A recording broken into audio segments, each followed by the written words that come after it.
Well, hello everyone. This is Fadi, and I want to welcome you back to this particular series about Mecca, which is really, a continuation of our search for facts that corroborate the standard Islamic narrative when it comes to Mecca, geographically, archaeologically speaking, historically speaking, and the list can go on and on and on.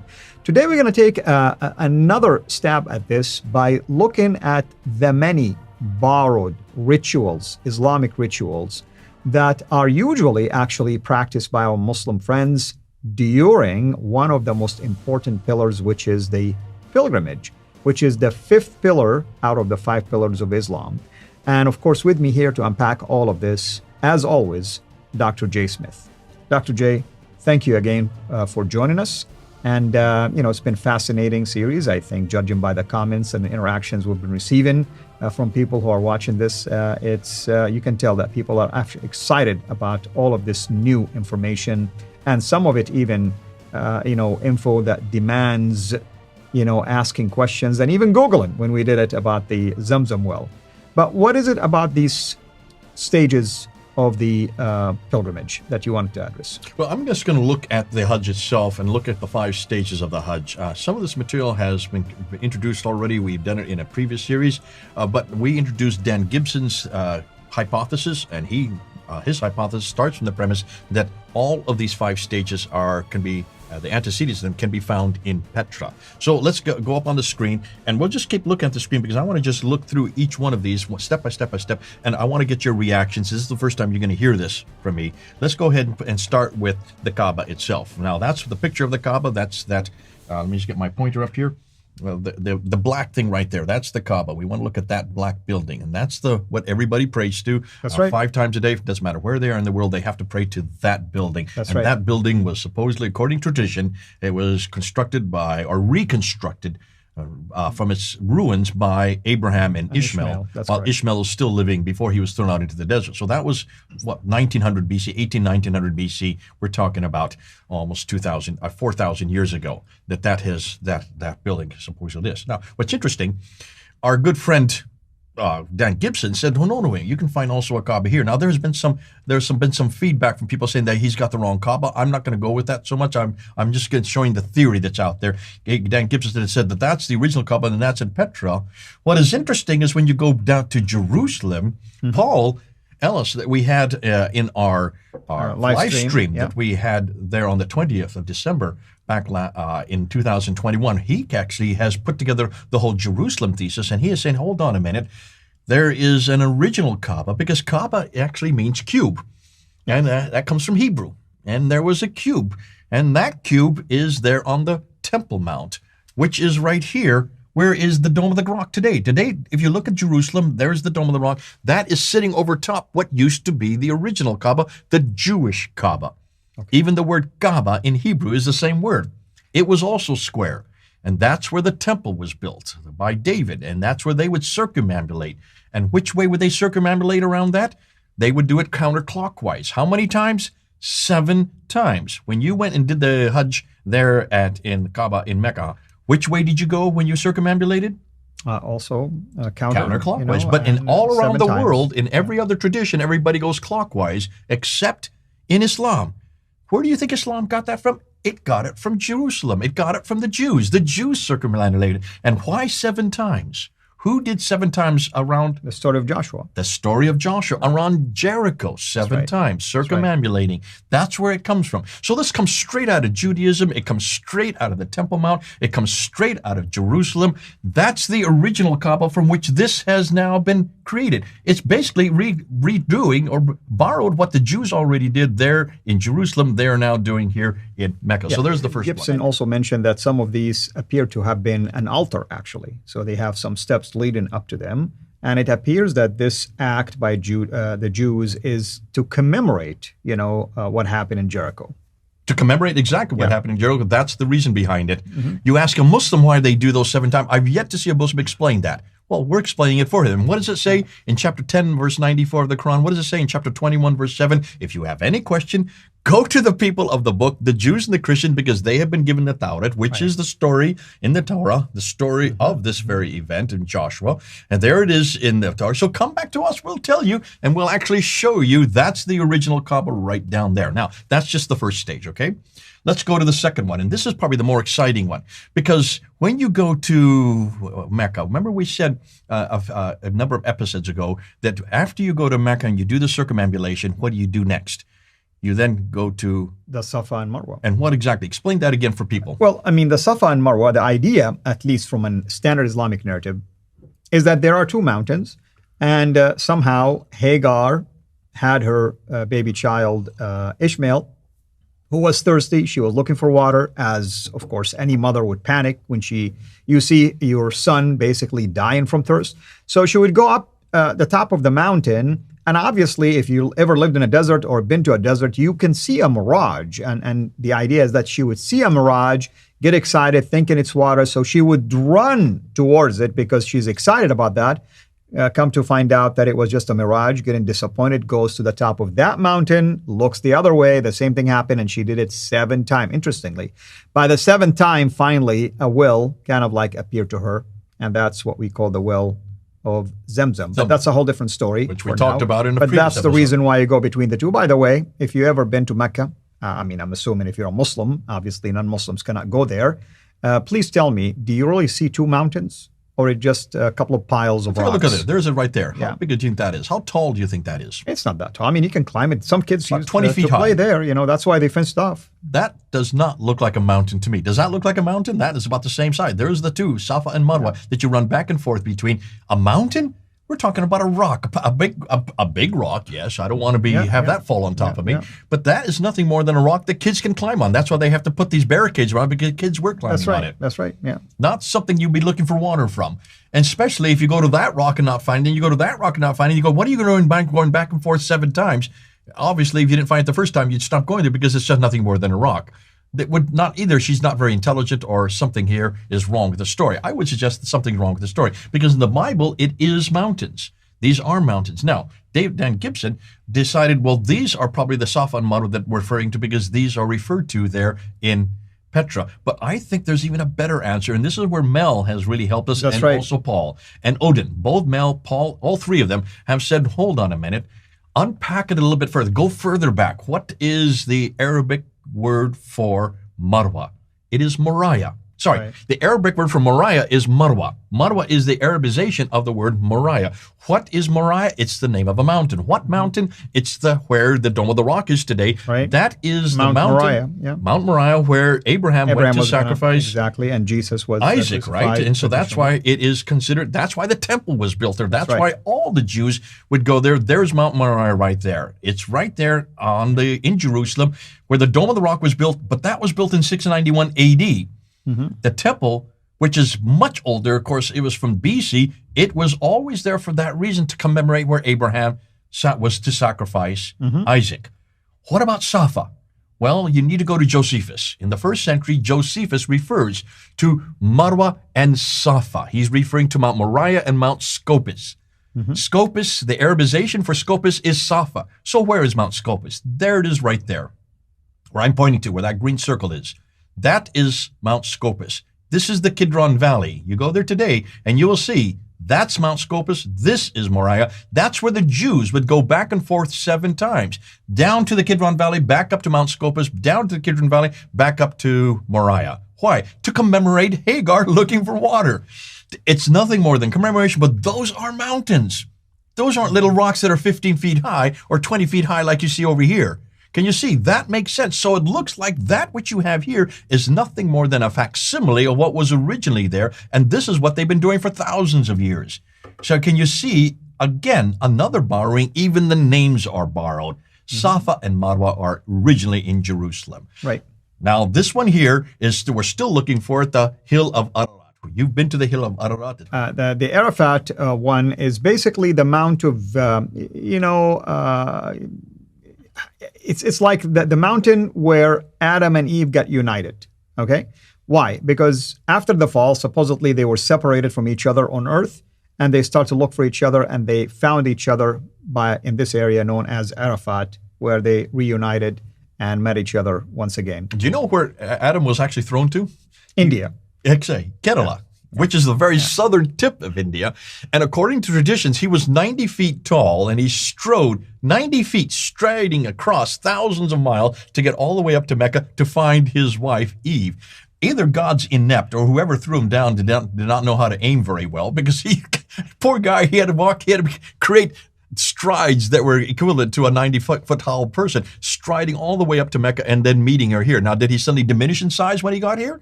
Do you know, have anybody asked that question before? Yeah, I mean, it appears that he did. Nonetheless, that's where they all go through, and you did it. You've been there to Arafat. Now, what's interesting, Dan Gibson says that this is the Arafat because this is named Arafat in Petra. So there is an Arafat in Petra.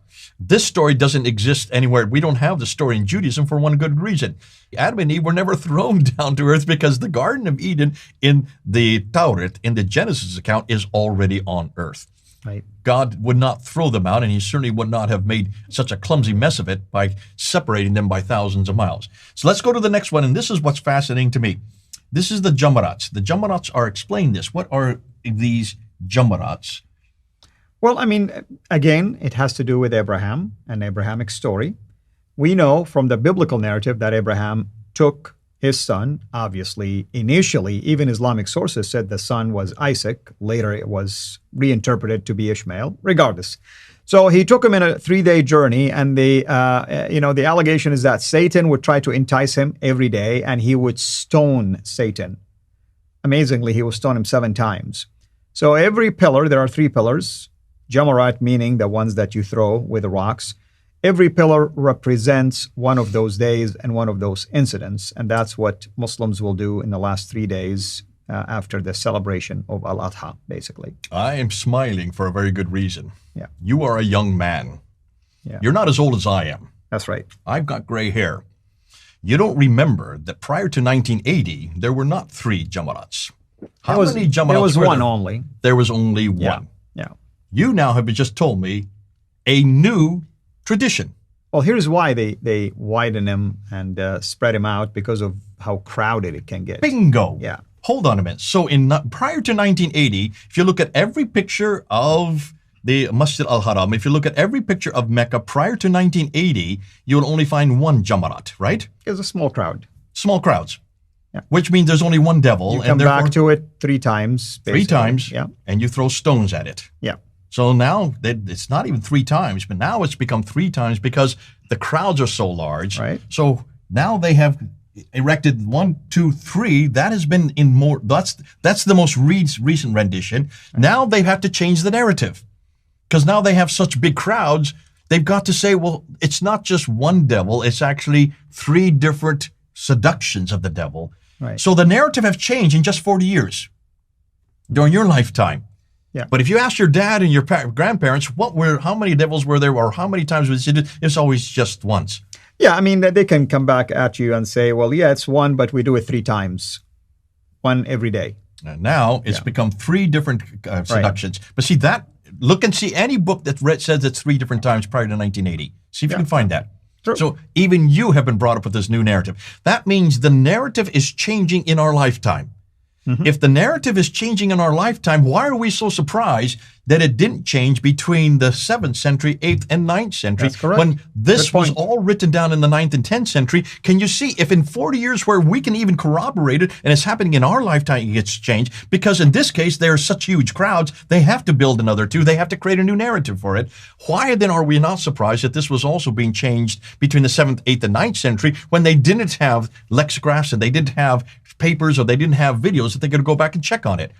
That's what to me shows exactly what Islam is. It creates a new narrative depending on the needs. In this case, the needs of crowd control. But when you go back to Petra, you will find the Jamarat that Dan Gibson found, there was only 1. Right. Only 1. Now let's then go to the next one, and that is the Zamzam well. Now we spent quite a bit of time on this well. Correct. This is a picture of it from the 1950s, 1950, I think it's from 1953 to be exact. So this is a picture of it. It's not a very deep well, is it? I mean, no. I mean, at least from the picture also alone, you can see that it did not go, consider going all the way down to get water that will be enough to feed or, quench the thirst of millions of pilgrims. across throughout the year, basically. It's not that deep. And we do know that you have here the wells in Petra, and Dan Gibson says that this is probably the original of that story. We now know that actually the Zamzam well actually originated in Jerusalem. You can go back and you can see, and this is what Mel brought out in one of his episodes. He said when you look and see there on the Temple Mount that all the blood from all the sacrifices had to be washed away, and what was washed away was the Zamzam water that was used. That to wash it away, I just have a picture of Siloam. That is not where the Zamzam well is. It's the only picture I could find for the moment because I need to get this up and running. Almost every one of these traditions we're going to shut down in a few months because I'm going to show you that there is actually an original one. There's actually an original Jamarat. There's actually an original Kaaba. There's actually an original Safa and Marwa. We're going to show you that there's actually an original for all of these that I'm not willing to do right yet. But I want to end with one more thing. You notice I've kept this blank here. Why do you think I've kept this blank? Because I want to talk about this. Because you kept the best for last. The best for last. And what am I showing here? What's going on black here? Stone. What is that? This is the black stone. Okay, hold on a minute. That doesn't look black. It looks silver to me.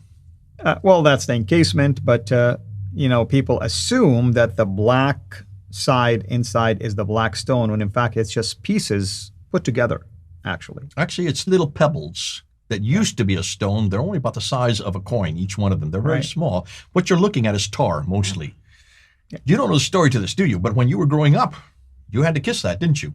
Oh, touch it and kiss it, simply because the Prophet commanded us, or at least did it himself. Wait a minute. Why would you kiss it?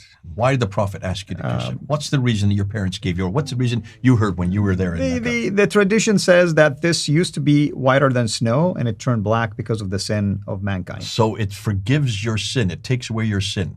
If you follow the commands of the prophets and his rituals, his model. Yeah. Take that one step further. Think that through. What does this mean? Of course, what does this mean? Do you have a stone able to forgive sins? Yeah. If you look at all of this, every single one of these pictures has a stone associated with it. That if you don't do it, your sins won't be forgiven. This is the pilgrimage where you hope that by the time you finish, you have no sins left in you. So you're circumambulating the stone here. Right. You're actually running back and forth between the two stones here. You're going to a mountain full of stones over here. You have stones that you throw at these pillars. Stone, yeah. I'm not sure what the stone is in this case, but certainly the stone It's coming out of stone, This is the one that really bothers me the most, because this stone forgives sins. I thought that's only what God can do. That is true. Unless Satan took the fact that Jesus is our cornerstone and turned this to a stone with this illusion. You're now getting into scriptural and biblical material. I'm talking about Islam. How can Islam have a stone forgiving sins if that is only something God can do? Is that not committing shirk right there? Of course. This is why I'm pointing out to this, and I'm glad you put these pictures, because visual is helpful. These are what I call the stones of Islam.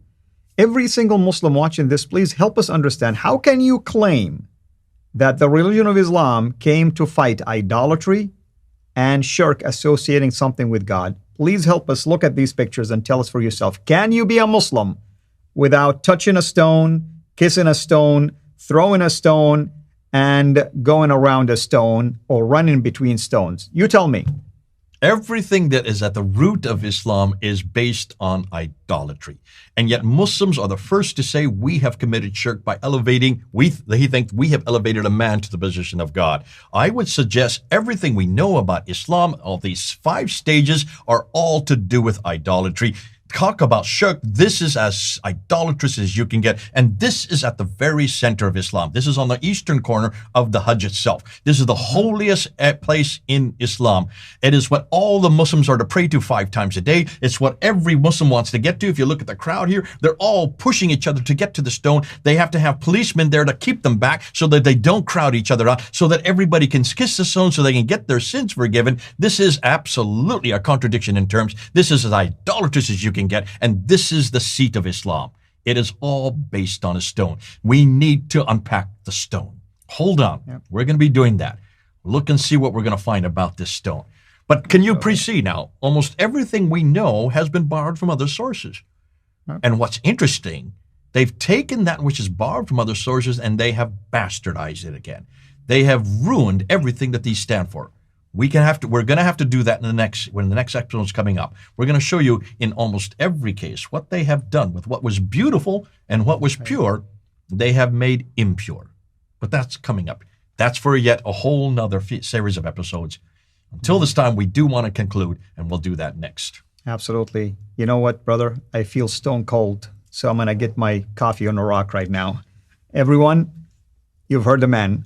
We have a concluding episode to wrap this thing up, but we look forward for 2022 also to have more video series on this and other topics that will continue to widen the holes of the narrative. Until then, have a blessed day.